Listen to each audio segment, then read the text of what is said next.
Et on rapproche les deux.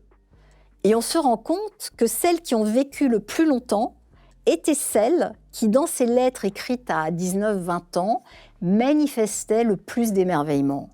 Donc à ce moment-là, on se dit d'être capable de ressentir de l'émerveillement et donc de remercier va avoir un impact sur notre santé. On est même arrivé à l'émerveillement déterminer... pour tout, tu veux dire, ouais. Ben, pas pour tout, mais quand il se passe quelque chose de bien, Oui, non, oui, pas c'est pour ça, tout, c'est s'en rendre impossible. compte, ouais, mais bien sûr, bien sûr. tu as des gens, regarde, tu arrives sur un quai de métro, si tu habites à Paris. Donc, le métro arrive en même temps que toi. Soit tu te dis rien, soit tu te dis génial, merci. Tu vois, là, tu es dans l'expression, tu viens de ressentir un truc. Et ben, Et ça, il faut le dire, la gratitude. Non. Est-ce qu'il faut l'exprimer il y a verbalement? il y a plein de niveaux. Non, ça peut être dans ta tête, ça c'est niveau 1. Niveau 2, tu le dis à quelqu'un. Ceinture blanche. C'est ça, c'est comme au judo. Donc, ceinture jaune, tu le dis à quelqu'un.